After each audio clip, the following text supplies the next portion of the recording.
Congress party के वरिष्ठ नेता एवं पूर्व चेयरमैन रामबरन गौतम जी ने समस्त क्षेत्रवासियों को, देशवासियों को आने वाले पर्व श्री की जन्माष्टमी की हार्दिक शुभकामनाएं एवं बधाई दी। उन्होंने हमारे चैनल के माध्यम से बताया कि भारतीय जनता पार्टी के विधायक एवं प्रवक्ता राजेश चौधरी जी ने भाजपा की राष्ट्रीय अध्यक्ष मायावती पर आरोप लगाते हुए कहा है कि वह अपने कार्यकाल की भ्रष्ट मुख्यमंत्री रही हैं, इनके ऊपर जांच होनी चाहिए। इस संबंध में कांग्रेस पार्टी के वरिष्ठ नेता एवं पूर्व चेयरमैन रामबरन गौतम जी ने क्या कहा, आइए हम आपको दिखाते हैं। भारतीय जनता पार्टी के विधायक एवं प्रवक्ता राजेश चौधरी जी ने भाजपा की राष्ट्रीय अध्यक्ष मायावती जी के ऊपर आरोप लगाया है कि वह अपने कार्यकाल की सबसे भ्रष्ट मुख्यमंत्री हैं और उनकी जांच होनी चाहिए। इसके संबंध में आप क्या कहना चाहेंगे? मैं ये कहना चाह रहा हूँ कि जो राजेश चौधरी जी हैं, इनके प्रवक्ता भारतीय जनता पार्टी के, ये मुझे लग रहा है कि बिना अध्ययन किए ही आकर बैठ गए हैं और ऐसा बयान दिए हैं। जहाँ तक मायावती जी के मुख्यमंत्रित्व काल में भ्रष्टाचार का ये आरोप लगा रहे हैं, तो मैं ये समझता हूँ कि इनको शायद जानकारी नहीं है कि जितने भ्रष्टाचार के आरोप लगे थे मायावती जी के ऊपर, जो कोर्ट के अंदर केस चल रहे थे, एक एक केस में उनको क्लीन चिट दे दी है कोर्ट ने। क्या ये जो बीजेपी का प्रवक्ता है ये न्यायालय से ऊपर हो गया है, जज के ऊपर हो गया है? या तो इसका मानसिक संतुलन बिगड़ गया है, या तो भारतीय जनता पार्टी इससे कुछ कहलवा रही है, इस तरीके के वक्तव्य दिला रही है, या तो भारतीय जनता पार्टी इसको अपनी पार्टी से बाहर निकाले, या तो अगर नहीं निकाल रही है तो इसका मतलब सच्चाई यही है कि भारतीय जनता पार्टी ने इस राजेश चौधरी से ये जानबूझकर कहलवाया है मायावती जी के खिलाफ। मायावती जी ने अपने मुख्यमंत्रित्व काल में जो कर दिया है आज तक किसी मुख्यमंत्री ने नहीं किया है। भाई हम शुरू से देख रहे हैं यहाँ पर क्या पोजीशन थी लखनऊ की। मायावती जी ने इसको स्वर्ग बना दिया है। आज लखनऊ देखने लायक है। आज कोई भी कह सकता है कि हाँ, ये उत्तर प्रदेश की राजधानी है लखनऊ। यहाँ पर जितने भी पार्क और जो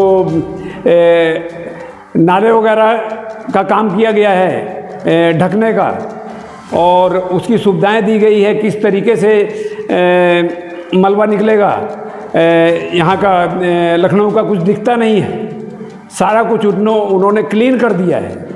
और इतना ही नहीं, उसमें जो पार्क उन्होंने बनाए हैं उसमें रोजगार भी दिया है उन्होंने। तो ये दिख नहीं रहा है उस प्रवक्ता को।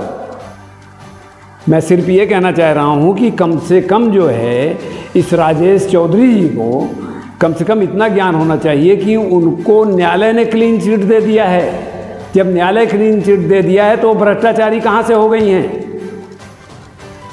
मेरी समझ में नहीं आ रहा है कि ये भारतीय जनता पार्टी इनसे कहलवा रही है या ये खुद कह रहे हैं। जहाँ तक भाजपा की बात है ये कहने वाली, तो पहले वो अपने खुद गिरेबान में झाँक कर दे ले भारतीय जनता पार्टी कि अभी उनको मात्र 10 साल हुए हैं, 11वां साल चल रहा है।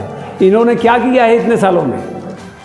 भाई, माननीय मोदी जी की जो सरकार आई है इसमें इन्होंने आज तक जो है 10 साल के अंदर इनकी एक ही योग्यता नज़र आ रही है कि इन्होंने इतना विकास किया है अपनी पार्टी के लिए कि इनके जितने कार्यालय हैं पूरे इंडिया के अंदर सब जगह एसी लगी हुई है और एकदम महल की तरह बना दिया है इन्होंने।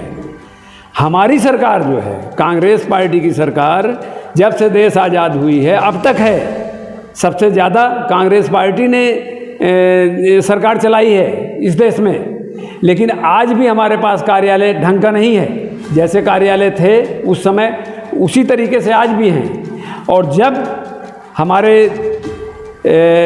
माननीय जवाहरलाल नेहरू जी के हाथ में यहाँ की बागडोर मिली थी, जब देश आज़ाद हुआ था, जब वो यहाँ की देश की जनता ने उनको प्रधानमंत्री चुना, तो उस समय हमारे देश में सुई भी नहीं बनती थी।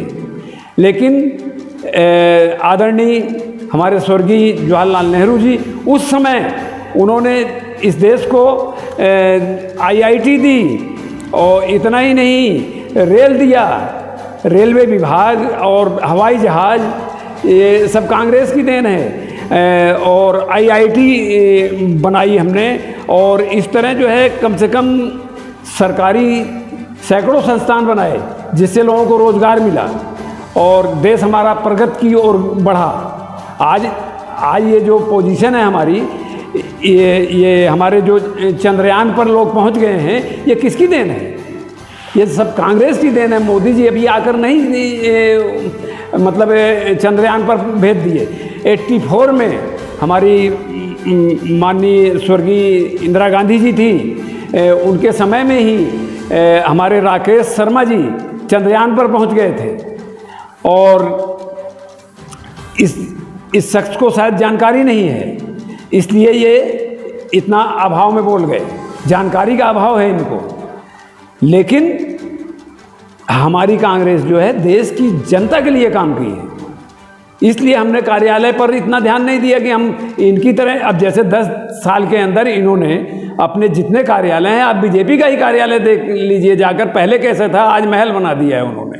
इसी तरह से हर स्टेट में, हर ज़िले में इन्होंने अपने आप को जो है बढ़ाया है आगे, और अपने मित्रों को भी बढ़ाया है।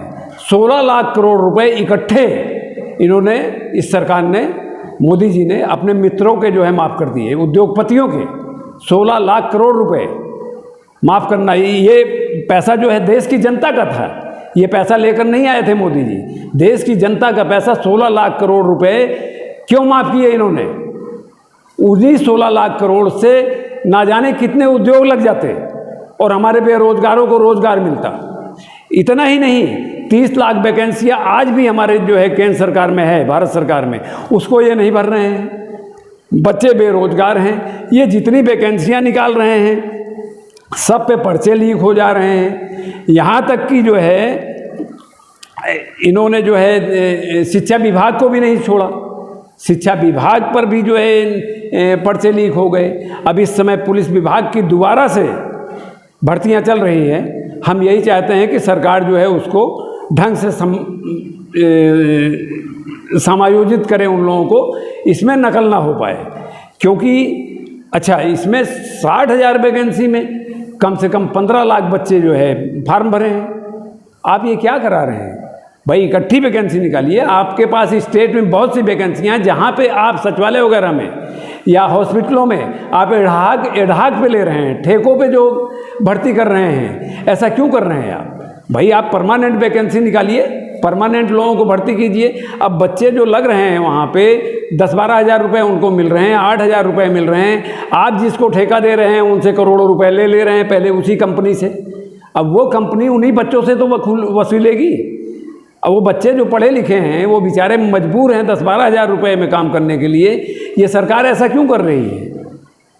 मैं यही चाहता हूँ कि मुख्यमंत्री जी और देश के प्रधानमंत्री जी कम से कम देश की जनता पर रहम करें। जो पढ़े लिखे बच्चे हैं उनके लिए वैकेंसी निकालें, कम से कम जो वैकेंसियाँ हैं उनको तो भरें और अपने नेताओं को समझाने का प्रयास करें और कि इस तरह की उल जलूल बात ना करें। हमारे मायावती जी देश की एक सम्मानित नेता हैं, दलित नेता हैं, और दलित ही क्या, वो सभी के नेता हैं, सर्वमान्य नेता हैं, बहुजन समाज के नेता हैं। तो इस तरीके से ना करें, और किसी को बदनाम करने से कोई लाभ नहीं है। कारण यह है कि जब न्यायालय ने उनको क्लीन चिट दी है तो आप कौन होते हैं उनको आरोप लगाने वाले? कम से कम क्लीन चिट जब मिल गई है तो आरोप आप नहीं लगा सकते किसी के ऊपर, आप न्यायालय के ऊपर नहीं हो जाएंगे। और बाकी जो कम से कम हमारे नेता ने जो निर्देश दिया, लोगों से अपील की कि डरो मत। आज हमारे नेता आदरणीय राहुल जी के कहने से विपक्षी लोग डरना बंद कर दिए हैं, अपनी बात कहना शुरू कर दिए हैं। यहाँ तक कि बहन जी भी जो खुलकर जो है सामने आ गई हैं। अब बहन जी से यही निवेदन है मेरा कि आपने अब तक उपचुनाव नहीं लड़ा था, कोई भी उपचुनाव आप नहीं लड़ी थी किसी भी, चाहे विधानसभा का या लोकसभा का है। आज आप जो है विधानसभा का उपचुनाव लड़ने जा रही हैं। इसके लिए आप पुनः विचार कीजिए। आप हमारे इंडिया गठबंधन के साथ लड़ना चाहती हैं, हमारे तेज तर्रार ओबीसी के नेता, पूर्व मुख्यमंत्री, हमारे जो हमारा गठबंधन है, इस गठबंधन के आदरणीय अखिलेश यादव जी, वो भी आपका सम्मान करते हैं, और हमारी कांग्रेस भी आपका सम्मान करती है। हम ये चाहते हैं कि आप कोई ऐसा निर्णय लें कि बीजेपी को फ़ायदा ना हो। अगर आप अकेले चुनाव लड़ रही हैं तो इसका मतलब आप जो है कि बीजेपी को सपोर्ट कर रही हैं। बीजेपी, हमारे वोट कम हो जाएंगे इंडिया गठबंधन के, क्योंकि दलित वर्ग के कुछ वोट तो आपके साथ हैं आज भी, ये मानना पड़ेगा। इसलिए जो है आप पुनः विचार कीजिए, आपको अकेले लड़ना है या इंडिया गठबंधन पे आना है, यही मैं कहना चाह रहा हूँ।